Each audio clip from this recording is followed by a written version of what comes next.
South India shopping mall kilo sale అభిమానుల కోరికపై శ్రావణంలో కూడా ఆషాఢం ధరలకి. ఇలాగ ఇంకా శోభన్ బాబు గారితో అయితే ఎక్కువ నేను పిలిచేవాడిని. ఆయనతో ఆల్మోస్ట్ ఎక్కువ నా పేరు చెప్పేవాడు. ఆయన కృష్ణరాజు గారు కానీ, కృష్ణ గారు కానీ, శోభన్ బాబు, వీళ్ళు ముగ్గురు కూడా నా పేరే చెప్పేవాడు. ఏదన్నా ప్రాబ్లం వస్తే నేను వాళ్ళ మేనేజర్ చెప్పేవాడు, నాకు ఇలా ప్రాబ్లం ఉంది, ఏదన్నా ఉంటే అంటే ఏం పర్వాలేదు మేము చూసుకుంటాం, ఒప్పుకోమని ఉంది వాడిని. ఇలాగనే వాడు సొంత తమ్ముళ్ళ చూసుకున్నారు వీళ్ళు ముగ్గురు. నిజంగా ప్రతి సినిమాలో చేసేవాడు. శోభన్ బాబు గారు చాలా బాగా, ఆయన ఒకసారి నాకు ఇక్కడ మెడ్రాస్లో ఫ్లాట్ ఉంది, అందరూ హైదరాబాద్ వెళ్ళిపోతున్నారు, అలా అమ్మేసి అక్కడ కొనుక్కుంటాను, ఇక్కడ ఇది అమ్మితే అక్కడ నాకు 2 ఫ్లాట్లు వస్తాయి, నాకు కొంచెం హెల్ప్ అవుద్ది కదా అని. నేను నువ్వు ఫస్ట్ కొనుక్కున్న ఫ్లాట్ నువ్వు అది అమ్మితే నీ కొడుకు ఒకటి ఉంటుంది ఇక్కడ, నువ్వు నీ మెంటాలిటీ నువ్వు అక్కడికి వెళ్ళి సినిమాను ఇంకో ఏదో చేసి తగలేస్తావు, నువ్వు అక్కడికి వెళ్ళి సంపాదించు, 1 కాదు 10 కొనుక్కో, ఇది మటుకు అమ్మద్దు అన్నాడు. సరే ఏం చేయాలి, ఓకే అని ఇవాళ అది ఉన్నబట్టే మళ్ళీ నేను మెడ్రాస్ వచ్చాను. అది లేదనుకో ఇంకా వచ్చేవాడు కాదు, అక్కడే ఉండిపోయేవాడు. ఇప్పుడు ఆ ఇల్లు ఉంది కాబట్టి ఓకే, ఇక్కడ లేదు మనకి అంటే అక్కడ వేషం తగ్గిపోయింది మనకి, ఎందుకు ఇక్కడ అనవసరం అని ఇటు వచ్చేసాను. ఇటు వచ్చిన తర్వాత మళ్ళీ సీరియల్స్ వచ్చినాయి, సీరియల్స్ నుంచి రావడానికి అన్ని ఏవిఎం పెద్ద పెద్ద బ్యానర్లు మొత్తం కూడా నేనే రోజు 2-3 షూటింగ్ చేసేవాడు. సినిమా షూటింగ్ ఎలా చేశానో ఇక్కడ సీరియల్స్ కూడా అలా చేశాను. దీంతో ఏమంటే పెద్ద పెద్ద సినిమాలు నాకు వచ్చినాయి, కానీ చేసే వీళ్ళకి ఆల్రెడీ నేను కమిట్ అయ్యి ఉన్నా. సీరియల్స్ కమిట్ అయ్యి ఉంటే ఇంకా మళ్ళీ సినిమా చేయలేం. అప్పుడు అది కూడా ఆలోచించి ఇంక వద్దులే మన సినిమా వద్దని ఆల్మోస్ట్ 30 సంవత్సరాల నుంచి ఏదన్నా మధ్యలో మొరారి వాళ్ళు ఈ పద్ధతులు అంటే ఇలా ముందే చెప్పేవాడు, నాకు ఎప్పుడు పిలుస్తారో తెలీదు, బట్ వాళ్ళు ముందే చెప్తారు, కానీ నేను అక్కడికి వెళ్ళాలంటే పాపం అలాగే మురారి అలా చేసి అలాగే అప్పుడప్పుడు సినిమా చేసేవాడిని. కొన్ని రోజులు ఆ రకంగా ఈ హీరోలతో నెట్టాం. చాలా మటుకు ఎప్పుడు ఉంటుందో ఎప్పుడు వస్తాయో తెలియదు, ఒక్కోసారి నిరుత్సాహం వచ్చేది. ఏం చేయాలి నేను బయటికి వెళ్ళి, సినిమాలు లేవు, సీరియల్స్ లేవు, ఏం చేయాలి, ఏం ఆలోచించడానికి కూడా ఏం లేదు. బయటికి వెళ్ళి కూరగాయలు కొనలేము, మార్కెట్కి వెళ్ళలేము. ఈ పరిస్థితిలో ఎలా బతకాలి, కుటుంబాన్ని ఎలా నెట్టాలి అన్నది అదొక ఆలోచన బాగా ఉండేది.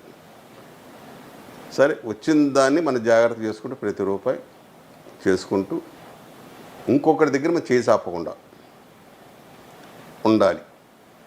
దేవుని ఒకటే అడిగేవాడిని, వెళితే నన్ను తీసుకెళ్ళిపో, ఒక్కరి దగ్గర చేయి చాపి మటుకు పెట్టే పరిస్థితి నన్ను ఉండవద్దు.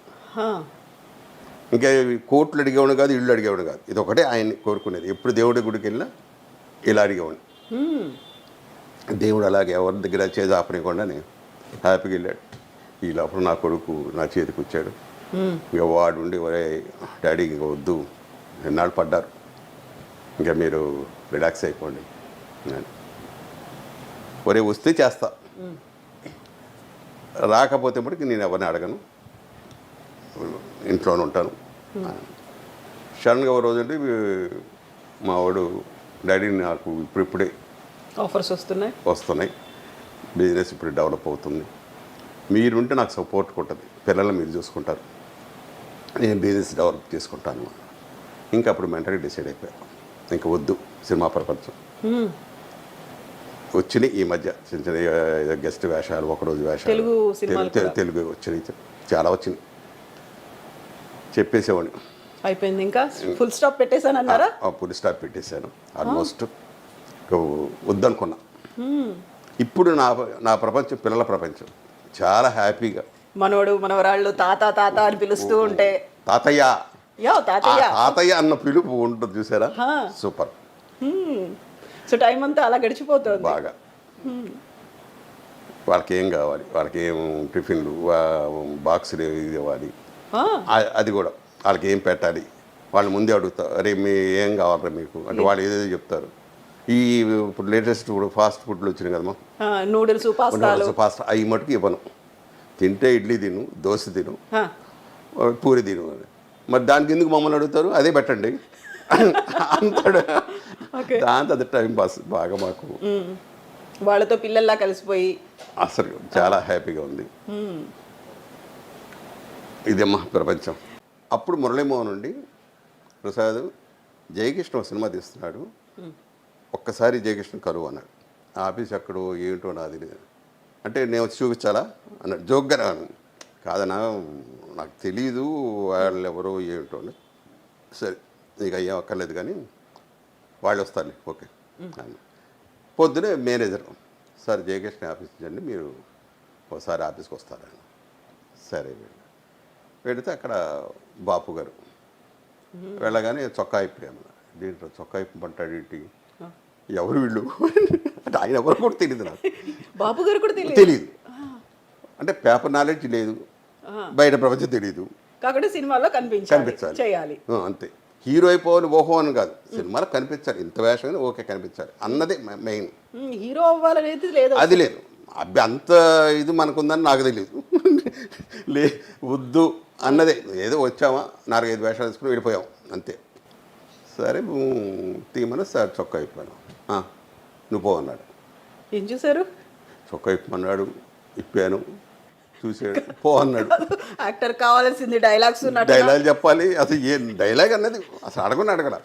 వెళ్ళిపోయాను. కన్ఫామ్ అయ్యా నువ్వే భీముడు అని ఒక క్యాసెట్ ఇచ్చారు.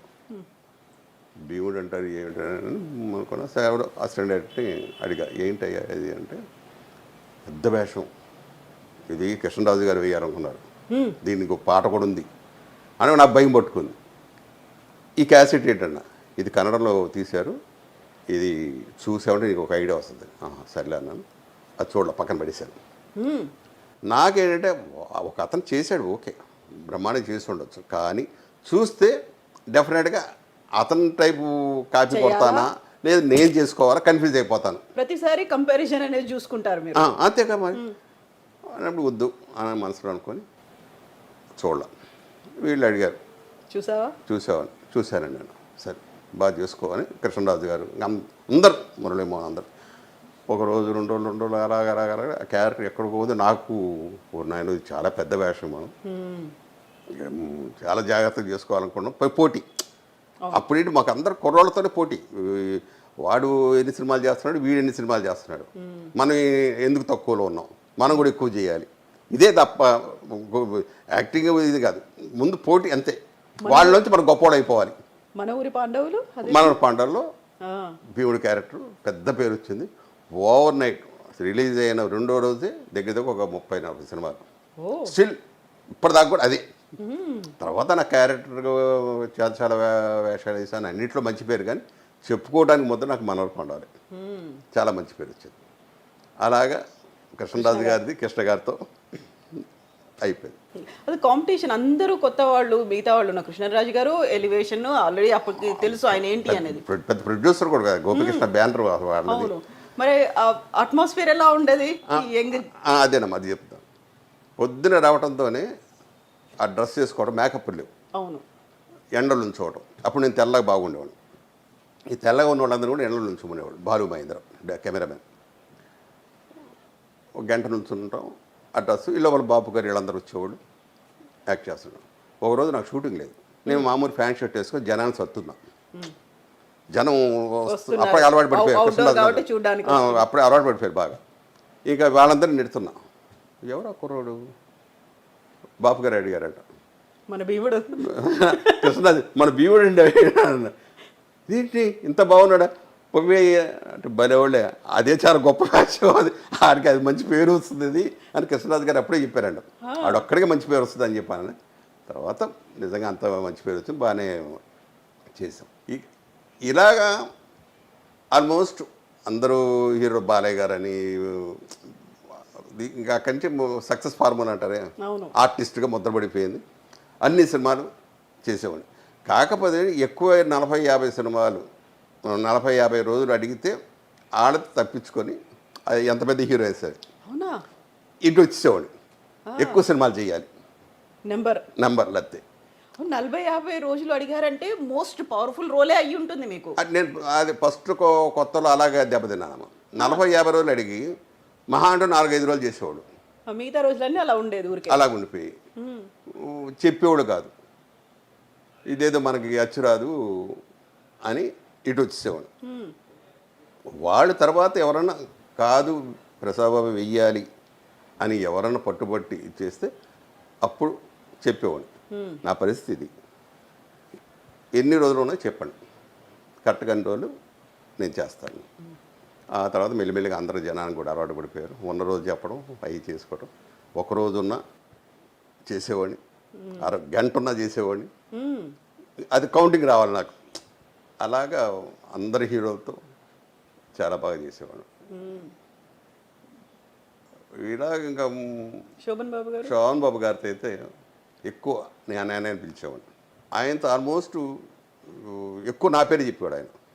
కృష్ణరాజు గారు కానీ, కృష్ణ గారు కానీ, శోభన్ బాబు, వీళ్ళు ముగ్గురు కూడా నా పేరే చెప్పేవాడు. ఏదన్నా ప్రాబ్లం వస్తే నేను వాళ్ళ మేనేజర్ చెప్పేవాడు, నాకు ఇలా ప్రాబ్లం ఉంది, ఏదన్నా ఉంటే అంటే ఏం పర్వాలేదు మేము చూసుకుంటాం, ఒప్పుకోమని ఉంది వాడిని. ఇలాగనేవాడు. సొంత తమ్ముళ్ళ చూసుకున్నారు వీళ్ళు ముగ్గురు. నిజంగా ప్రతి సినిమాలో చేసేవాడు. శోభన్ బాబు గారు చాలా బాగా, ఆయన ఒకసారి నాకు ఇక్కడ మెడ్రాస్లో ఫ్లాట్ ఉంది, అందరూ హైదరాబాద్ వెళ్ళిపోతున్నారు, అలా అమ్మేసి అక్కడ కొనుక్కుంటాను, ఇక్కడ ఇది అమ్మితే అక్కడ నాకు 2 ఫ్లాట్లు వస్తాయి, నాకు కొంచెం హెల్ప్ అవుద్ది కదా. నేను నువ్వు ఫస్ట్ కొనుక్కున్న ఫ్లాట్ నువ్వు అది అమ్మితే నీ కొడుకు ఒకటి ఉంటుంది ఇక్కడ, నువ్వు నీ మెంటాలిటీ నువ్వు అక్కడికి వెళ్ళి సినిమాను ఇంకో ఏదో చేసి తగలేస్తావు, నువ్వు అక్కడికి వెళ్ళి సంపాదించు, ఒకటి కాదు 10 కొనుక్కో, ఇది మటుకు అమ్మద్దు అన్నాడు. సరే ఏం చేయాలి, ఓకే అని ఇవాళ అది ఉన్నబట్టే మళ్ళీ నేను మెడ్రాస్ వచ్చాను. అది లేదనుకో ఇంకా వచ్చేవాడు కాదు, అక్కడే ఉండిపోయేవాడు.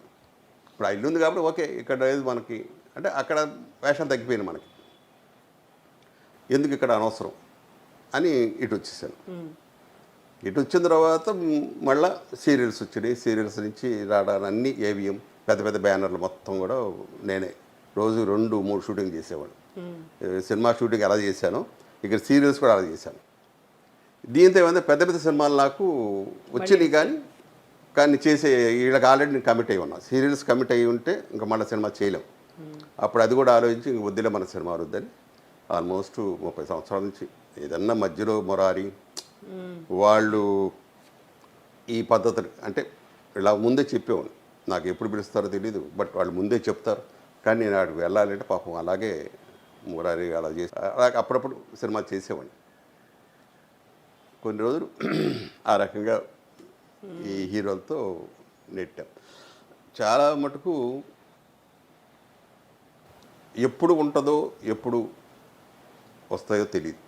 ఒక్కోసారి నిరుత్సాహం వచ్చేది, ఏం చేయాలి నేను బయటికి వెళ్ళి, సినిమాలు లేవు, సీరియల్స్ లేవు, ఏం చేయాలి, ఏం ఆలోచించడానికి కూడా ఏం లేదు. బయటికి వెళ్ళి కూరగాయలు కొనలేము, మార్కెట్కి వెళ్ళలేము. ఈ పరిస్థితిలో ఎలా బతకాలి, కుటుంబాన్ని ఎలా నెట్టాలి అన్నది అదొక ఆలోచన బాగా ఉండేది. సరే వచ్చిన దాన్ని మనం జాగ్రత్త చేసుకుంటూ ప్రతి రూపాయి చేసుకుంటూ ఇంకొకరి దగ్గర మనం చేసి ఆపకుండా ఉండాలి. దేవుని ఒకటే అడిగేవాడిని, వెళితే నన్ను తీసుకెళ్ళిపో, ఒక్కరి దగ్గర చేయి చాపి మటుకు పెట్టే పరిస్థితి నన్ను ఉండవద్దు. ఇంకా కోట్లు అడిగేవాడు కాదు, ఇళ్ళు అడిగేవాడు కాదు, ఇది ఒకటే ఆయన్ని కోరుకునేది. ఎప్పుడు దేవుడి గుడికి వెళ్ళినా ఇలా అడిగేవాడిని. దేవుడు అలాగే ఎవరి దగ్గర చేసి ఆపనివ్వకుండా నేను హ్యాపీగా వెళ్ళాడు. ఈ లోపల నా కొడుకు నా చేతికి వచ్చాడు. ఇంకా వాడు ఉండి ఒరే డాడీ ఇంకా వద్దు, ఎన్నాళ్ళు పడ్డారు, ఇంకా మీరు రిలాక్స్ అయిపోండి, ఒరే వస్తే చేస్తా, రాకపోతే మటుకు నేను ఎవరిని అడగను, ఇంట్లోనే ఉంటాను. సడన్గా ఓ రోజు అంటే మా వాడు డాడీ నాకు ఇప్పుడిప్పుడే ఆఫర్స్ వస్తున్నాయి, బిజినెస్ ఇప్పుడు డెవలప్ అవుతుంది, మీరుంటే నాకు సపోర్ట్ ఉంటుంది, పిల్లల్ని మీరు చూసుకుంటారు, నేను బిజినెస్ డెవలప్ చేసుకుంటాను. ఇంకా అప్పుడు మెంటల్గా డిసైడ్ అయిపోయాను, ఇంకా వద్దు సినిమా ప్రపంచం. వచ్చినాయి ఈ మధ్య చిన్న చిన్న గెస్ట్ వేషాలు, ఒకరోజు వేషాలు, తెలుగు సినిమాలు కూడా. తెలుగు వచ్చినాయి, చాలా వచ్చినాయి. చెప్పేసేవాడిని, అయిపోయింది, ఇంకా ఫుల్ స్టాప్ పెట్టేశాను అన్నారా? ఫుల్ స్టాప్ పెట్టేశాను ఆల్మోస్ట్. వద్దనుకున్నా. ఇప్పుడు నా ప్రపంచం పిల్లల ప్రపంచం, చాలా హ్యాపీగా